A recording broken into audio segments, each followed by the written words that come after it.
Voilà, on part vers la fin du monde.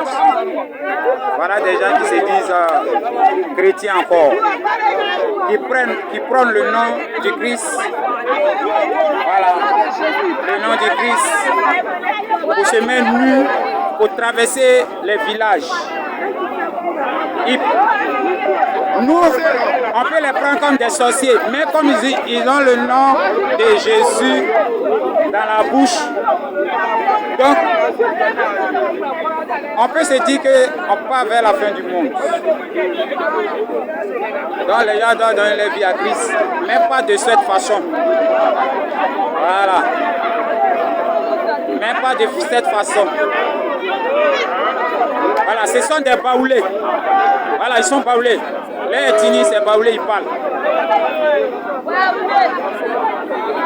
Voilà. Depuis un certain temps, voilà, dans le village de Bégué, ça ne fait que prier seulement de 1h jusqu'à 6h du matin, 1h jusqu'à 6h du matin. Les gens intercèdent. C'est comme ça le diable il va se déguiser. Il va venir mettre les gens dans la confusion. Voilà. Dieu est au contrôle dans ce village, ainsi qu'à Syria également. Donc, sachez que ce que Dieu nous montre là, ce n'est pas en vain. Voilà. Nous partons vers la fin du monde. Dans le livre de Genèse, au commencement, Dieu était la parole. Et la parole était Dieu. Dieu créa Adam et Ève dans le jardin. Ils étaient nus, mais ils étaient dans le jardin. C'est-à-dire l'homme ne devait pas souffrir pour manger. Mais Adam et Ève ont péché et leur péché les a mis hors du jardin. Aujourd'hui, le monde dans lequel nous sommes, nous devons tous nous habiller parce que nous sommes les descendants d'Adam qui ont été chassés dans le jardin d'Éden. Donc, on doit se vêtir pour parler de Jésus et non se mettre nu, se promener dans la rue, parler de la part de Jésus. Donc, ces gens-là, ils sont en train de blasphémer. Ils ont la Bible en main, c'est pourquoi j'interviens de cette façon. S'ils n'avaient pas la Bible en main, j'allais dire que ce sont des sorciers qui se sont envolés dans la nuit noire et le jour les a trouvés là. Mais comme ils ont la Bible en main, voilà les raisons pour lesquelles je suis en train d'intervenir de cette façon. Dieu au contrôle dans ces villages, Débégué, Syria. On doit toujours demeurer dans la prière. Tous ceux qui vont venir. Voilà, bandeko nanga bouti bolanda ezolekela ndeka na lobaka africain façon azozwela makambo ya nzambe oyo tokobenga ngo lisu makambo ya nzambe te toyebi te eza liboma to eza kindoki.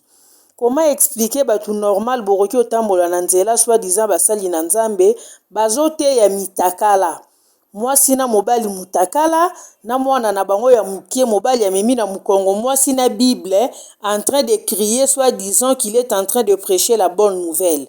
Nayebi te la bonne nouvelle yango ezaka la bonne nouvelle na biso oyo Yesu amemela biso to eza bonne nouvelle nini oyo bango bazoteya. Nayebisa bino bandeko nanga baza bolumbu.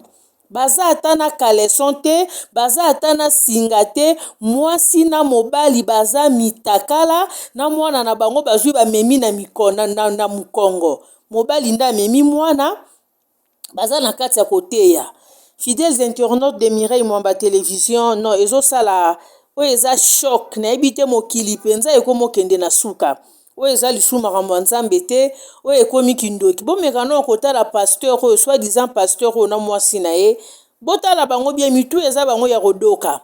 Naza sûr te ke baza na ba faculté nyonso en place ou naza sûr te ke nzambo bango bazoloba bazosambela oyo aza nzamba solo. Nzambe nini oyo akoki oloba no otambola bolumbu motaka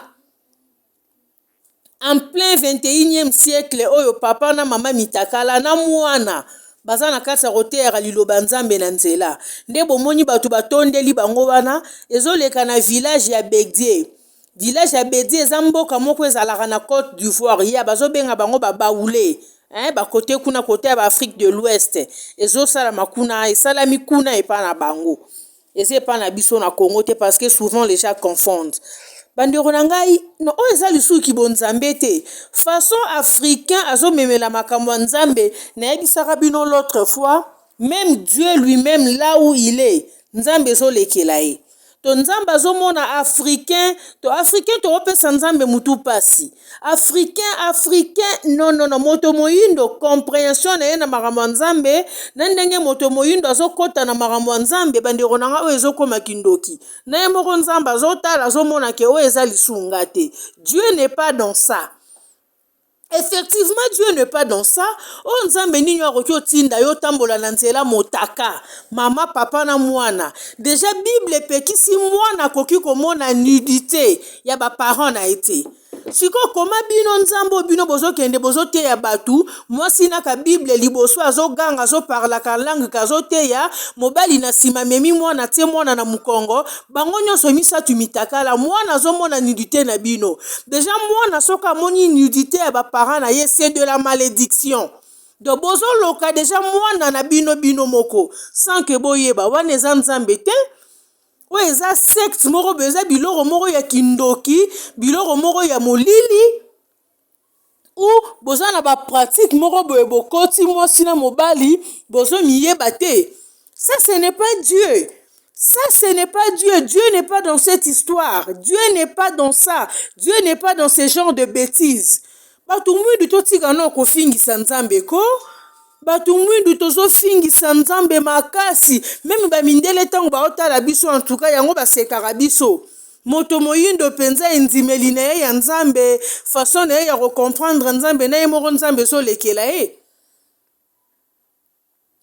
Tomonaki awa mama pasteur mosusu ayaki awa boye prophétesse moko azobikisa bato na komela libele. Donc omeli libele na ye aza liboso azoteya mpona kozwa délivrance mobali oki omeli libele na ye ozwi délivrance mosusu autaki kobima yaki awa prophétesse moko ye s'il paraît nzambe apesi ye révélation ya kolongolaka mibali bafemme de nuit par le rapport sexuel. Donc mobali soko oza na problème ya mari de ya femme de nuit olalaka olotaka yo oza na mwasi moko boye ya butu oye na ona église na ye mama prophétesse wana bolali na ye mwasi na mobali ozwi délivrance ya femme de nuit. Ça c'est quoi ça? Mais ça c'est de la sorcellerie. Où va l'église? Mekana nous n'habitez konzi ya ba pays africains. Essayez un peu de réglementer makambo ya religion dans vos pays. Parce que à l'allure où vont les choses, dégâts na scandale et continue kozala kosalemaka na kombo ya nzambe mokili kokufa.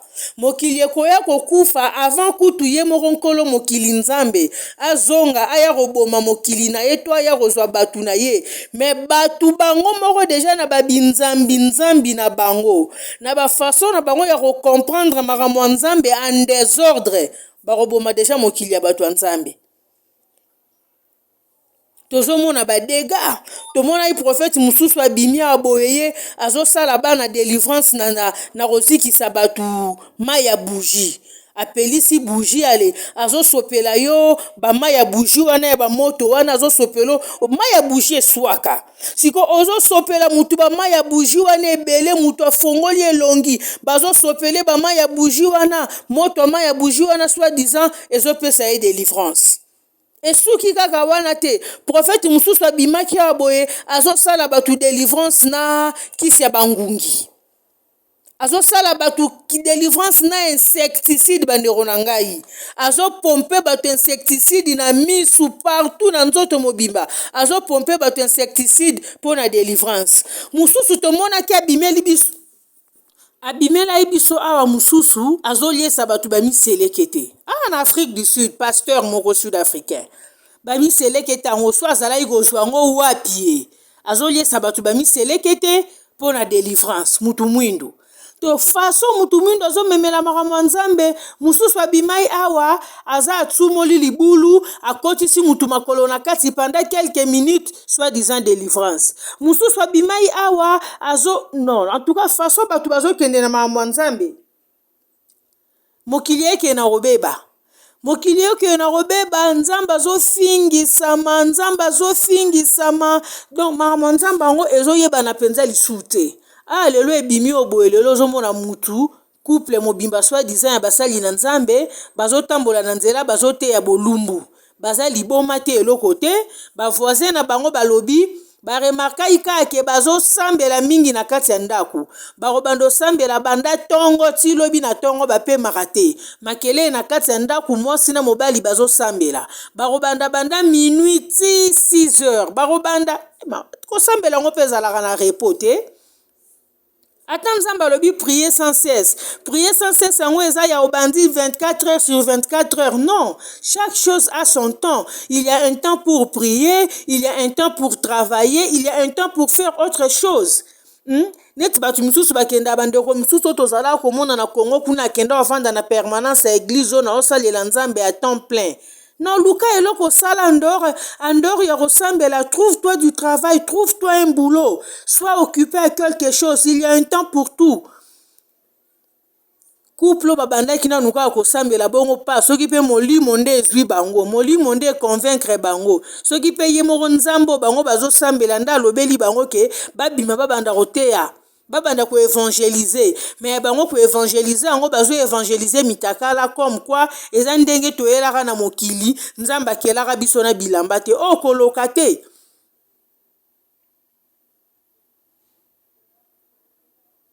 Ou eza koloka ou eza envoûtement moko à un niveau très élevé. Ça c'est de la sorcellerie pure et simple. Il faut koluka batala ba couple bien. Ils doivent avoir un problème na mutu. Moi sina mobali barokoza la mutu ya rodoka. Batala bango na mwana na bango basa na ye wana. Bazwa bango na mwana wana. Bazwa bango na mwana wana po bato aboende to monaka. Neto to monaki pasteur Branham wa uta yuko kata mwana ne kingwa wa soit disant alingia pesa nzambe meka. Faso batu mwindu bazokende na makambo nzambe. C'est très dangereux bandeko na ngai, il faut kofongola misu. Namoni penza diable ye moko en personne. Diable akiti a s'incarner na kati ya batu ebele. Pona kobanda ko salir kombo nzambe, pona kobanda ko œuvrer ye moko. Le diable est descendu sur terre en personne. Il s'est incarné na kati ya ba vie ya batu misusu. Entre autres ba otozo mono, azote ya batu mitakala na nzela, azote ya bolumbu, azote ya motaka. Soit disant qu'il est en train de prêcher la bonne nouvelle. Ça c'est de l'envoûtement. Moi sina mobali mitakala, bozu mo na bino bokangi na mukongo ke bozoteya. Batu batondi, moi sa zotombo la pe Bible azoloba. Cette femme et son mari, ce couple doivent avoir un problème mental. Bazoteya nzambo ya biso Jésus-Christ de Nazareth o ezayete. Bazotanga ye na munoko menacé. Soki baza na pratique mususu ya sorcellerie te. Baza un problème mental. Ndenge moko na pasteur o bomona ki émission moko na uta ko lekisela bino wa il y a de cela 2 ou 3 semaines passées. Pasteur wa kata ki mwana na ye kingo. Soit disant kazopesa mwana mbeka epa nzambe ndenge Abraham alipesaka nzambe azosenga ye mwana ndenge nzambe asengaka Abraham Isaac. Papa wana bomi mwana na ya kati mwana na ye mutu apesi mwana soit disant mbeka lokola obéir nzambe bongo ndenge nzambe soit disant lobaki na ye akota lola tala niveau batu mwindu baokende na makambo nzambe. C'est très dangereux. C'est très dangereux. Donc un jour que mon arabe mutu musu na nzela abandi ko kata batu bakingo soit disant azopesa nzambe sacrifice. Nzoka diable aza ko s'incarner na kati ya batu pona ko détruire ba vie ya batu. Bande ko fo ko fongola misu peuple de Dieu soyez vigilant mokile komo e komi ko kende na suka te mais e komi na suka. Donc mutu na mutu akomi ko bimisa vers message na ye mutu na mutu akomi ko bimisa ya ye façon ayebeli nzambe do boyebi ya nzambe ngo ebimi na bandenge ebele mutu na mutu azo salela ngo na ndenge na ye. Mais la majorité sikoyo ezo salamela na ndenga mabe. Ya koboma kotia batu bama ya moto, ba mama prophétesse babimi bazo melisa batu mabele pona délivrance, ba prophétesse babimi ya repasser ba rapport sexuel na batu pona kokangola batu na ba femme de nuit. donc ye ya ye délivrance azosalelaka ya mibali oyo basala baproblème bafemme de nuit alali na bango bazwi délivrance okolala sikoyo na mibali boni na journée moko mpo il faut sambela mpo na bango ça c'est de la sorcellerie et ce qui m'étonne eza ke na baeglise wana ozomona batu batondi c'est ke mibali oyo bazokende na baeglise wana bango nyonso baza kaka na ndoto moko ya kialotaka femme de nuit bazokendele kosambela te objectif na bango bazwi na bango mwasi moko ya ofele bookende olala na ye. Mais vous ne savez pas que quand vous faites ça, moi si wana azana mission nini, azozwa nini epa na bino, c'est ce que vous ignorez. Et ça passe mingi pe mawa bandero na ngai.